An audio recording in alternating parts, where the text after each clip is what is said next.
City, KSL. It's Dave Cawley, who is an investigative reporter. Good morning, YouTube. Of the very popular KSL podcast, Cold. Dave, hi, welcome to the show. Well, thank you very much, Becky Lynn. I appreciate being on. Yes, this is the highly anticipated season 3 of Cold. We have had the other 2 seasons on our website as well, and I know they're juicy, and everybody is so interested to find out more about these true crime podcasts. And you know, they're definitely hot, even when they're cold, maybe especially because they're cold. Dave, give us a little preview of season 3 of Cold. Yeah, this story is fascinating. What we have here is a truly unsolved cold case dating back to 1985. At the center of this is a woman, a young mother, 25 years old, named Cherie Warren. I was expecting it to be related to the election. It seems like everything on the radio right now is related to the election. So it's 6:22 p.m. Wednesday, November 2nd, 2022. Haven't really been vlogging the last few days. I don't know, just felt like it was just the same crap every day, and I don't know,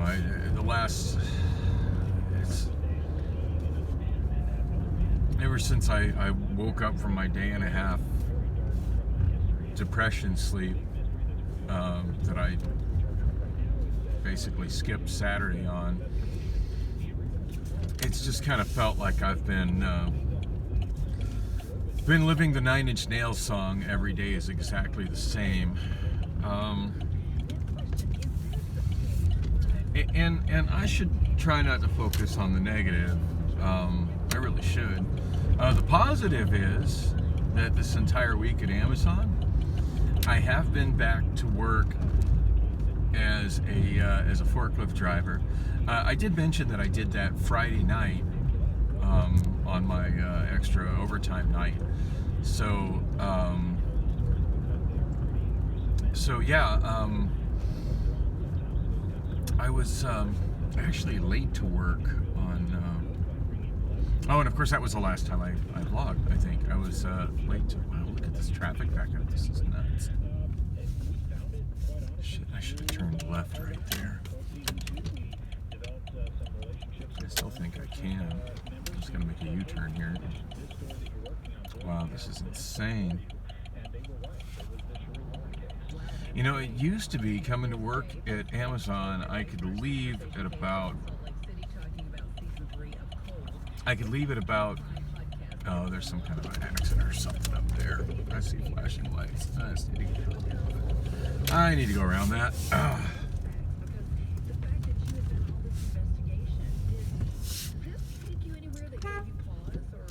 Not a parking spot, dude. I just love how sometimes people turn on side streets and just stop in the middle of the street because they think that's a place they don't have to drive.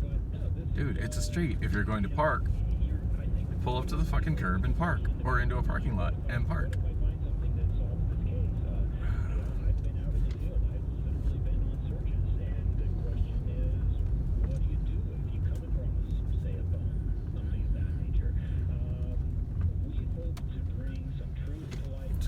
He's just giving them more space. He's giving them more space and slowing down to 10 miles per hour. You know, I don't mind doing 25 through side streets like this. I do mind doing 10 behind some jackass who doesn't seem to know where the fuck he's going in neighborhoods like this.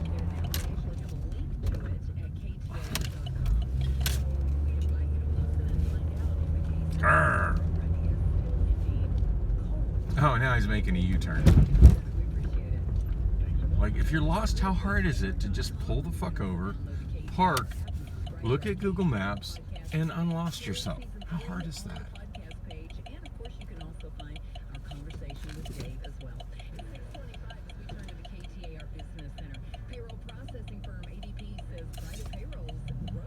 The Killing Machine construction truck there, missing a headlight. Always classy. So I did check the traffic. Actually, as soon as I got in the car, the first thing I was greeted with was Detour Dan on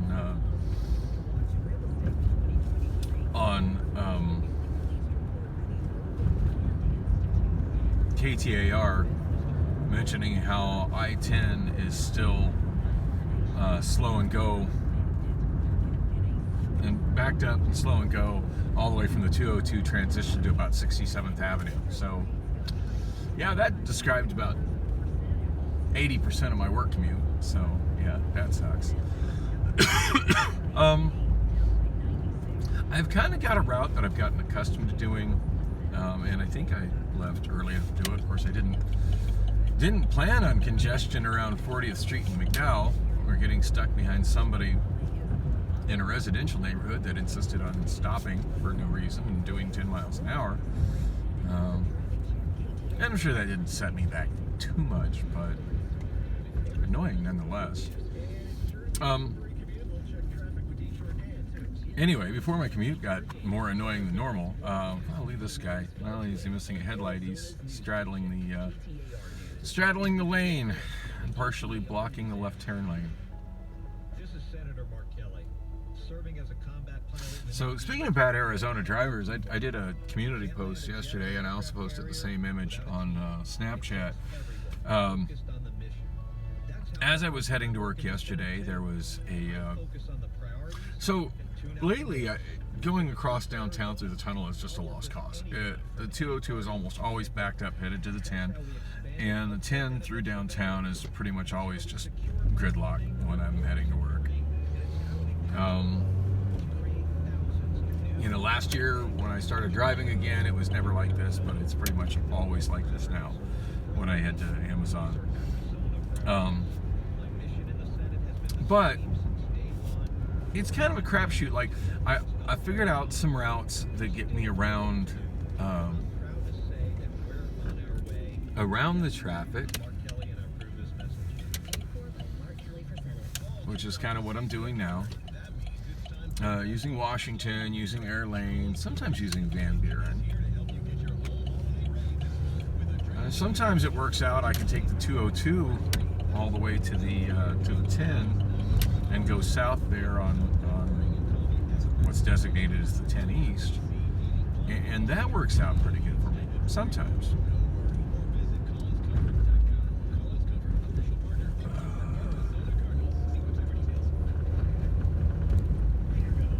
I almost made that mistake. Now, when I'm coming down Washington, my best route is to take the first left arrow that I can get to get across the light rail tracks. That one doesn't count because that one just goes into park and swap. It doesn't turn into a street. But waiting for one of the, oh wow, there's an electric scooter on the right. Nice. In the bike lane, something I don't see very often. Although I feel like I'm seeing those more often, so that's a good thing. Oh wow, I just got a text message on my iPhone. I'm shooting on the iPhone, by the way. I was actually going to try and do the, didn't get on the left turn sensor quick enough on this light. I wasted about 3 minutes, as if I wasn't running late enough already, trying to see if I could shoot video on the Obama phone, stick it in the mount with the iPhone, and then have the iPhone for my traffic view, and that didn't work. The Obama phone is just a tiny bit, I don't know, for some reason when I'm holding them they feel like they're the exact same width, but I want to say that the Obama phone is about a 1/4 inch narrower than the iPhone. It's enough narrower that it doesn't, like, I think it'll stay in the clip, but it doesn't sit right. It's like wiggles and sits at a funky angle, and yeah, that was no good.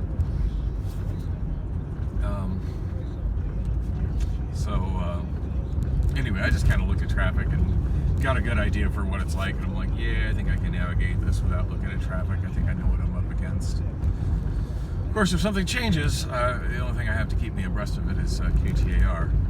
At least I got that. And there goes the train.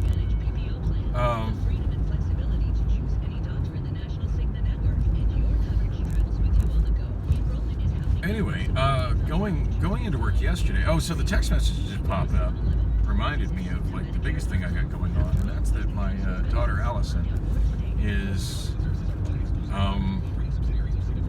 I believe, back in Arizona and is on her way to my place She's been driving the last couple of days from Beaverton, Oregon, and posting some interesting stuff on Snapchat of driving through rain and snow. So, but she's good at driving in inclement weather. I used to really worry about her driving alone, but while sometimes not very inattentive while parking or in parking lots, she's generally a pretty good driver. Sometimes likes to drive a little too fast, but I think she's got enough speeding tickets in Oregon that she's slowed her roll down a little bit. Although she swears up and down that the ones in Oregon are a result of speed limits that change too quickly, which might have some merit to it. I did definitely notice that there were some streets when you get out into like outside of Portland proper and into Portland suburbia, or as they like to call it, Portlandia. It's a little different than Phoenix suburbia. Like most of Phoenix suburbia is just this never-ending grid of stroads with a pretty consistent pattern of apartments along the stroads and at intersections of the stroads, single-family homes in the middle of the square mile blocks that are made by the stroads, and at the intersection of the stroads, strip malls and shopping centers. And I mean that's like 75, maybe 80% of Phoenix proper as well. So like once you hit the suburbs, about the only thing that notably changes about that pattern is the color of the street signs. Right? It changed from white to green to brown. Yeah, when they're white, you're in Phoenix. When they're not white anymore, you're not in Phoenix. Well, except for, of course, the ones across major streets, which are green, but they've got the Phoenix logo on it. Makes it pretty clear in Phoenix. But other than that, I mean, the general layout is more or less the same, with the exception of Tempe, which is actually notably more dense than Phoenix is. Well, the north half of Tempe, south half of Tempe is just more of that never-ending Maricopa County sprawl. Portlandia is a lot different, more so than the Valley, although the Valley kind of has this as well. But it consists of a bunch of small towns that used to be detached and distanced from Portland, and then all these like county roads and highways that went between them. And then the infill development sort of happened, but a lot of it wasn't really planned, and some of it is still kind of rural-ish in between them, and not, you can tell there's just wasn't really like a real plan for how it developed in between the different little towns that kind of started as separate things.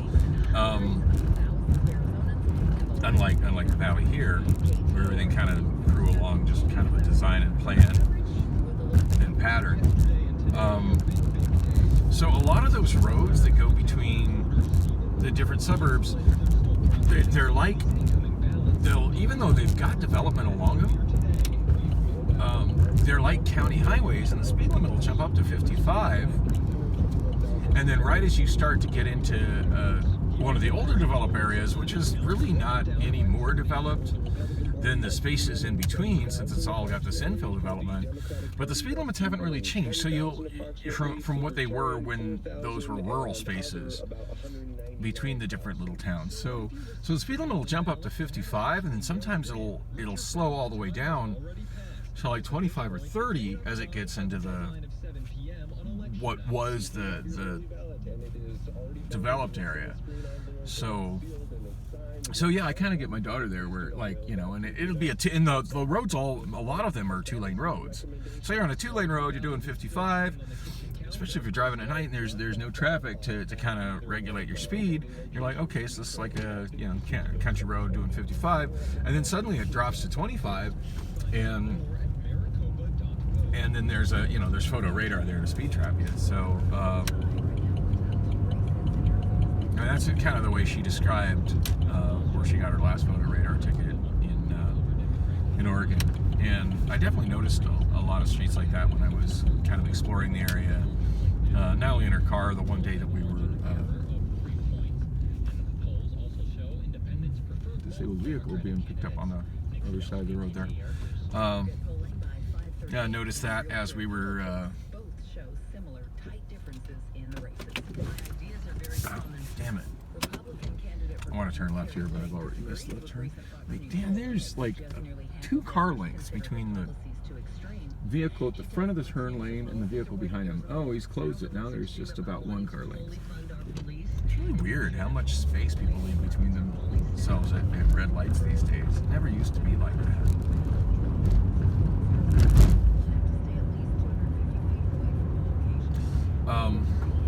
Anyway, yeah, so Allison's on her way here. I thought she was just coming like for Gigi's funeral and was going to leave, although the last time she told me she was planning on staying here for a while and staying with me, which I'm not sure how well that's going to work out, but I told her she's welcome to. I don't know how good my apartment's going to be for her. It's not even that great for me at the moment, but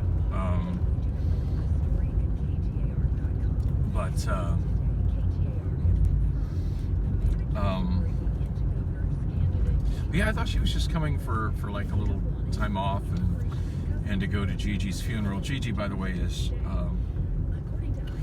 after her mother committed suicide,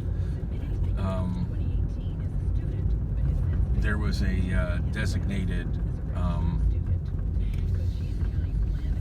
guardian in her mother's will, which of course is illegal as fuck, because I mean, you know, when her mother decided to end her life, Arizona law is pretty clear. Custody should have just immediately transferred to the other parent, which is me. You can't just leave. You regardless of a will designating a guardian, like if there's still another living parent, another living parent should immediately get custody. That isn't what happened. It's a long story. I don't have time to get into that. I hope this road goes through like I think it does. Oh, it does. And remember there being a little S-curve there. Damn, I could have just taken 16th Street to the I-17. It's moving pretty good. I don't know, when I looked at the traffic view, I-17 was jammed all the way up to 7th Street, which is not unusual for this time of day. But yeah, it looks like it's moving pretty good. I should probably make a habit of going south on 16th Street when I'm doing this route. And it shows there's a crosswalk here. I can't imagine any pedestrians actually want to use that tunnel on the left. That thing looks dark and scary as fuck. And this is kind of gangland down here too. But hey, there's the pedestrian underpass going to I-17 right there at 12th Street for those who are bold enough to try using it in the dark.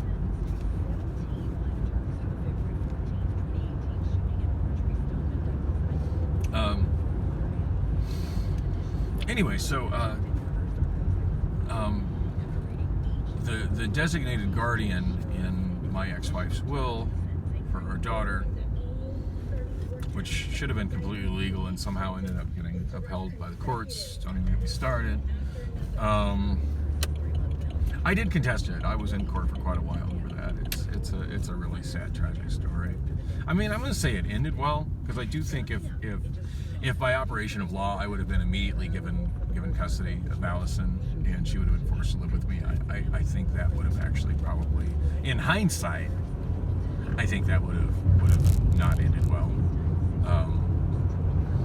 Whereas what ended up happening was we kind of got to know each other again, and she got past the brainwashing done by her mother that tried to convince her that I was an absolute monster who abused both her and her mother, which couldn't be farther from the truth. And get past that and kind of get to know each other, and then, although I was absolutely flabbergasted that the judge awarded custody to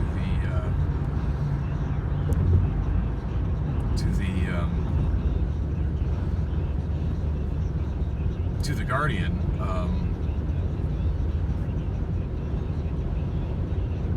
Amazingly, I wasn't stuck with any child support, thank God, because I was kind of had my hands full with Lily at the time, and my wallet full with Lily at the time. But I also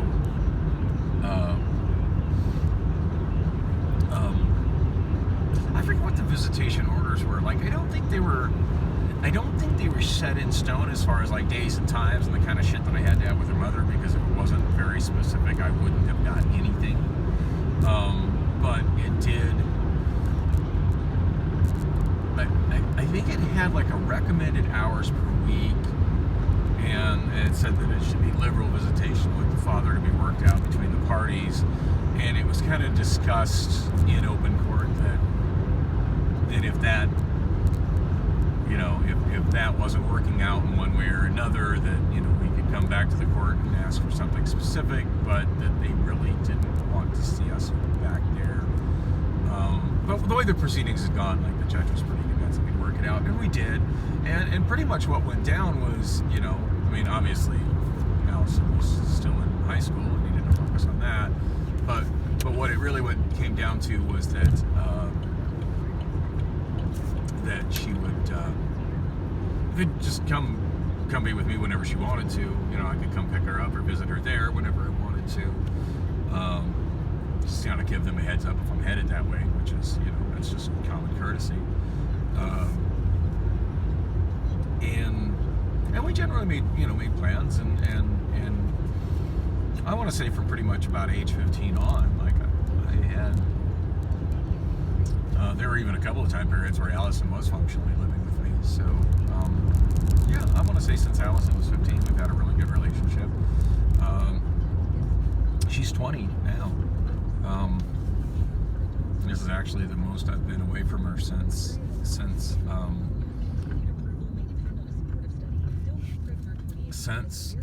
before her mother checked out. As it's been almost a year since she moved to Portland. So anyway, I thought she was just coming down here for Gigi's funeral. Gigi being the mother of the guardian. You know, what reminded me of the fact I was wanting to talk about Allison was she gets text messages on my phone from these election campaign, whatever, political action groups. Just like, why did she give them my phone number? It's funny, I mess with some of them. Because of course they're all like super liberal groups, and I'm somewhat conservative. Definitely libertarian leaning conservative, or conservative leaning libertarian, however you want to word that. Which is to say that I'm pretty damn socially liberal, but tend to lean definitely financial conservative. And generally speaking, like, am in favor of as little government involvement if everything is possible. Anyway, yeah. So it's I mess with some of them and text them back. I won't even tell them that, you know, that it's not her. I'll just be like, oh, well, that's good. I support that. Like, they're telling me to, you know, vote for whoever so that, you know, such and so doesn't happen, because I was like, oh no, I want that to happen. Thank you. Anyway, but yeah, I saw that and was like, oh yeah, Allison, she's on her way. We were messaging each other on Snapchat as I was getting ready for work.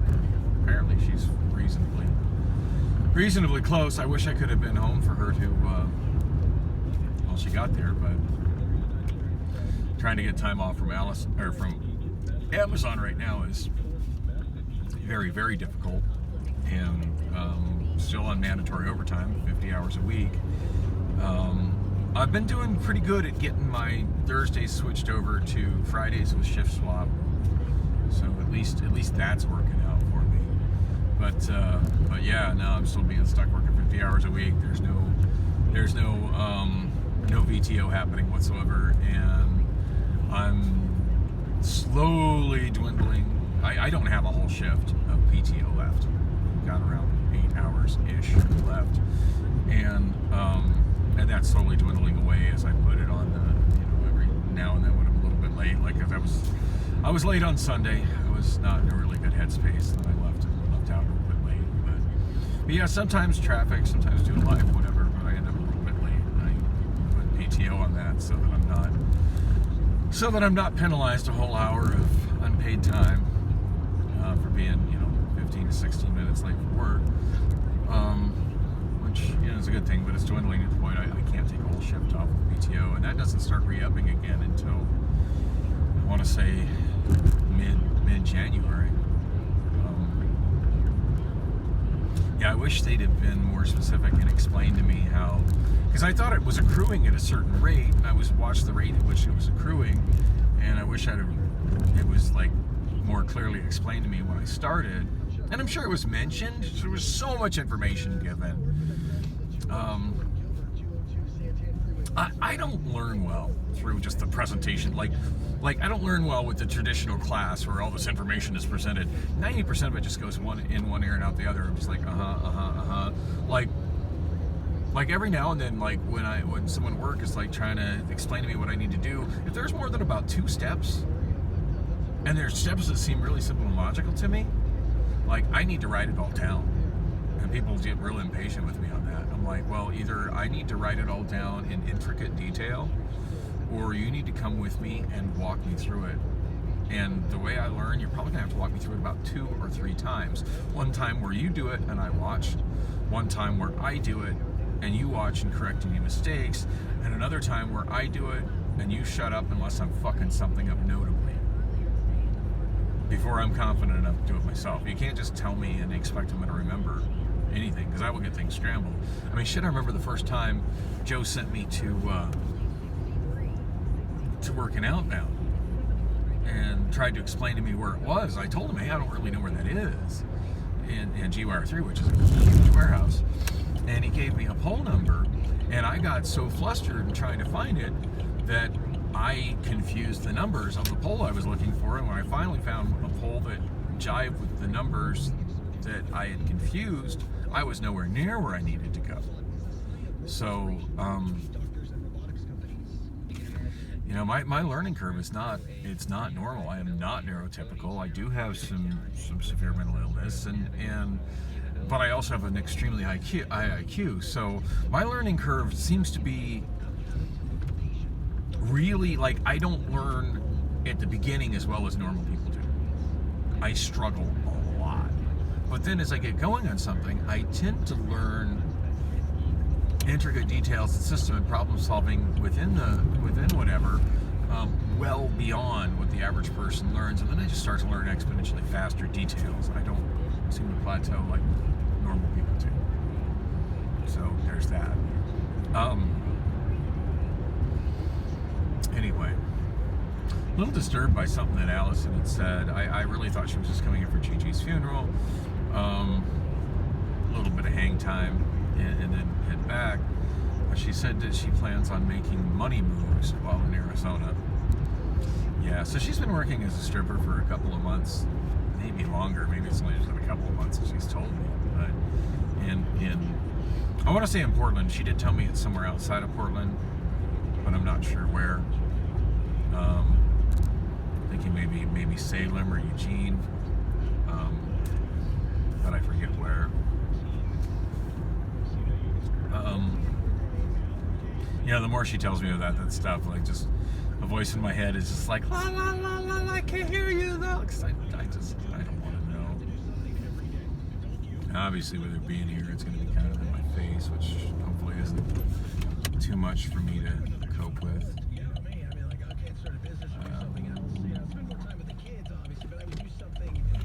Did you really need to stop 3 car lengths behind the bus, dude?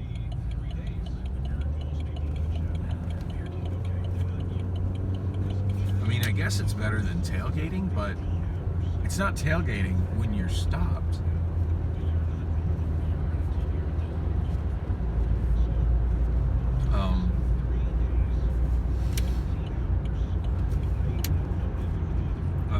interpret money moves to mean that she's going to be trying to find strip clubs to hopefully make some quick bank while she's here, and maybe she's second guessing wanting to stay in Oregon.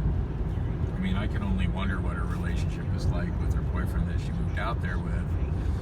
I mean, she did tell me like that she's still kind of playing the sugar daddy game. So, and then now stripping on top of it, I can't imagine that that's something that makes the boyfriend happy. I know I wouldn't be too. I certainly wouldn't want a live-in girlfriend. I mean, it's one thing for you know, and a friend with benefits situation. I mean, I've had plenty of stripper FWB type situations, and that's been fabulous.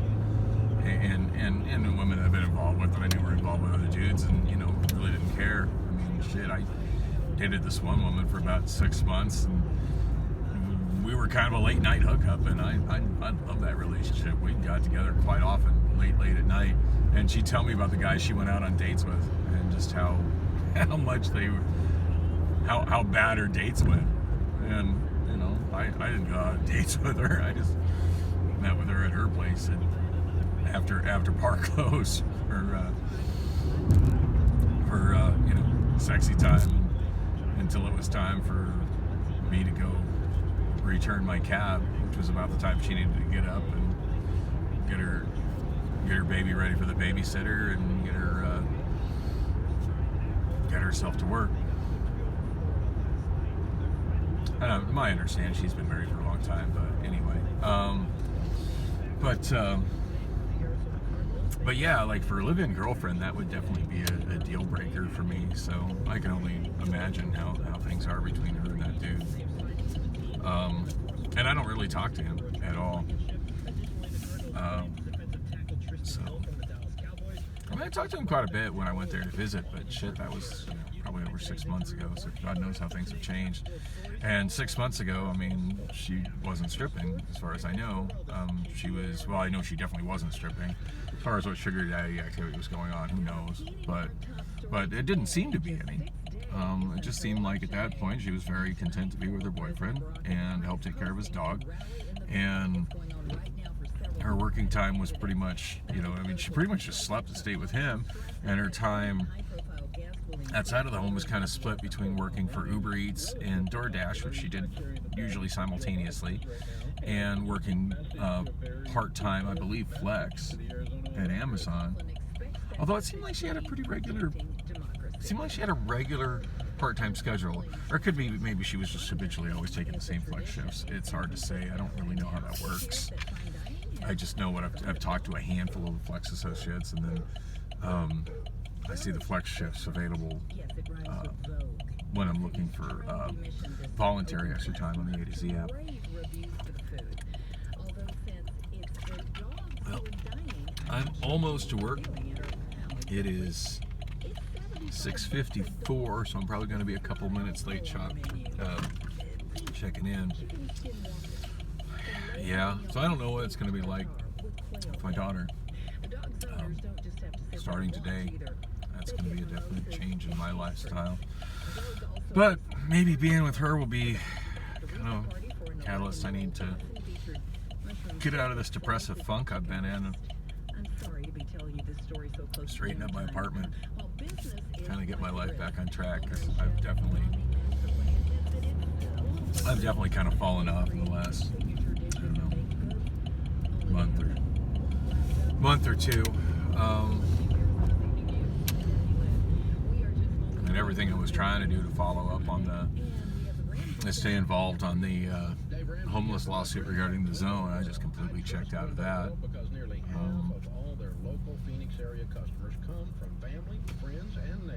Yeah, I need to stop going out and just work and sleep. Sometimes I sit in my living room and I work on my karaoke computer, which is something kind of worthwhile, but still not much. I've been just kind of drifting into excess sleep or just laying in bed wishing I was asleep. There's that. So work, I was trying to explain what things are going like at work. So as I did mention on my extra Friday night, I worked the south. Actually, I worked the north side dock loading trucks with a manager that I never worked with before. But I was highly recommended to him by the AM that I only worked with every now and then before loading trucks. The PM that anyway, it ended up not being him working the desk. It ended up actually being an AM working the desk, which is an upper manager at Amazon. And I never worked with that particular AM before, but him and I just got along great. And then, like, the end of the night, it was just like, you're absolutely awesome. You know, it's great having you here. So that was kind of neat. Now, I don't know how often I'll end up working with him again. Like, pretty much he works on the days I don't work. Like, once the mandatory overtime is over, I'll probably the end of me seeing him. So, came back to work my regular schedule Sunday night. Granted, I was late getting there, but I just, when I walked in, I'm just like, wow, I missed all the stand-up and assigning people time. But I just went to the,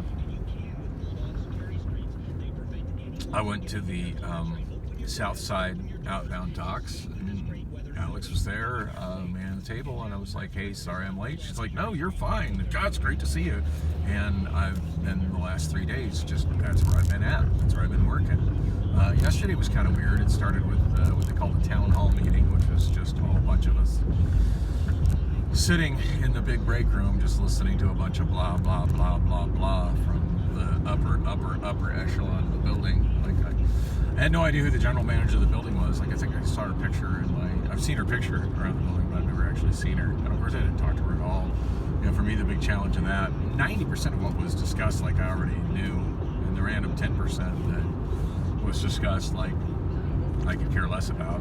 The one thing that did, she's like, oh, we got all this stuff to keep your schedule flexible and blah, blah, blah. That was 71st. I almost turned right on it again. The one thing that did definitely stand out was it sounds like it's going to be very, very difficult for me to get the 20th off for the Sunday the 20th off for the Cafe Monarch Christmas party, which I've committed to DJing. I'm just kind of crossing my fingers that I got enough UPT to just blow it off. I am going to try and talk to Sean again and see what I can do. The last time I talked to him about it, I didn't say it was a blackout time period. Now this guy behind me keeps trying to pass on the right where there's not a passing lane. If you want to pass, that's what the left lane is for, asshole. As he turns right. This part of the road just really occurred to me as being kind of stupid. I noticed how it squeezes down to one lane. Yeah, okay, I guess they do. It needs to. I wasn't looking as closely at it. Yeah, it needs to, because there's that left turn lane. It's definitely needed for trucks to turn into that warehouse on the left there, and there's an entrance right there as well. Okay. I just noticed that it squeezes down to a one lane for a very short period of time before it broadens back out to two. But I wasn't looking at the left side to realize that, yeah, that space was needed, as was that left turn.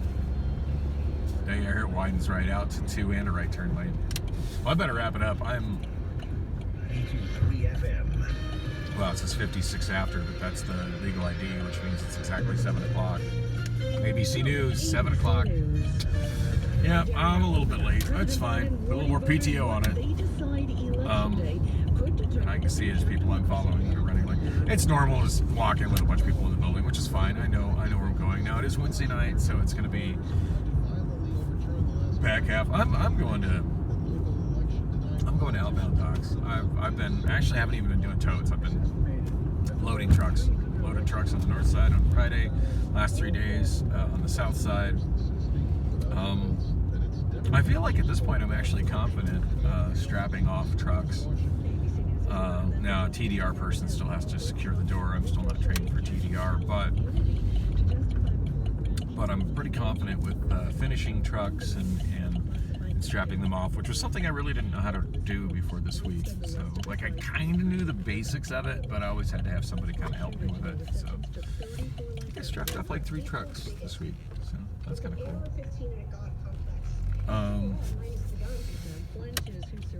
Yeah, so the town hall meeting, that was just painfully boring. It was about all I could do just to try to stay awake for it. But hey, it's an hour out, but just sitting on ass and get paid for it. I guess that's a good thing.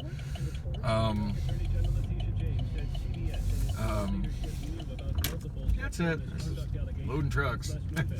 Not the most exciting thing, but I do really enjoy it. I'm very, very happy to be back to doing that and away from Prep Receive. All there were things I enjoyed about Prep Receive, and as much as I do miss working the inbound docks, like, just Louder Spire is physically hard work, physically demanding work, and what I'm doing now is not so physically demanding and a lot more enjoyable. Oh man, Wednesdays suck for parking here because basically we got all 3 shift rotations working at once. It's gonna be so crowded in here today.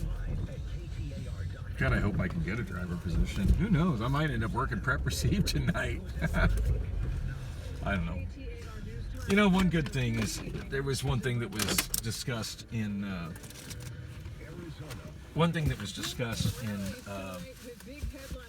that's what that was.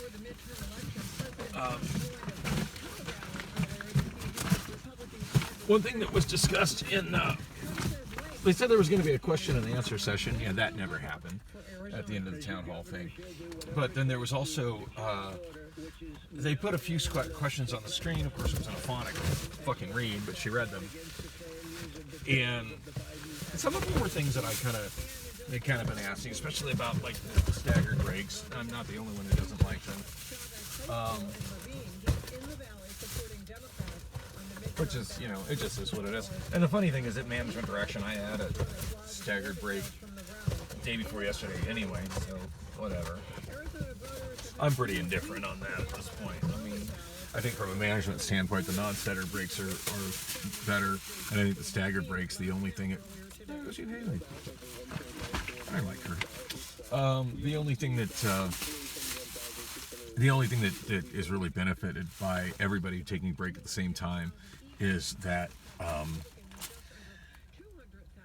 it's easier for management to babysit the employees with poor work ethic that pretty much need babysitting to stay on task and come and go from their workstations on time, which is sadly a lot of the people that work here.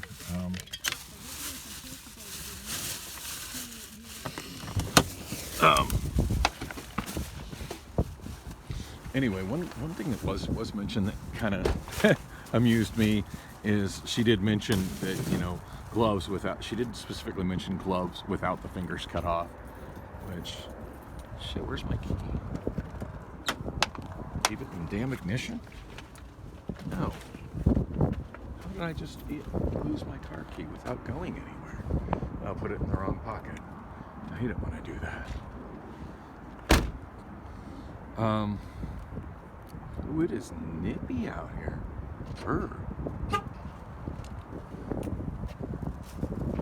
Might need put my hoodie on which is in the back seat. Yeah, I might need to put my hoodie on when I leave today.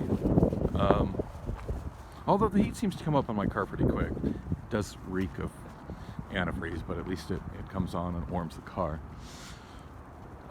Anyway, yeah, the gloves without, you know, she did say gloves with the fingers cut off were not acceptable, which you would think common sense would say that, but I actually had managers when I was in Prep Receive. I actually had upper level managers, lower level managers, a trainee, trainer, and a what do you call it, a learning ambassador, all kind of tell me the same, that's what I should do. I'm like, I'm not cutting the fingertips off my gloves. It's like, come on, y'all, that's the equivalent of cutting the end off a condom because you don't find it comfortable. It just makes it useless to even bother wearing it. Like, what's the point? Anyway, I gotta wrap this up.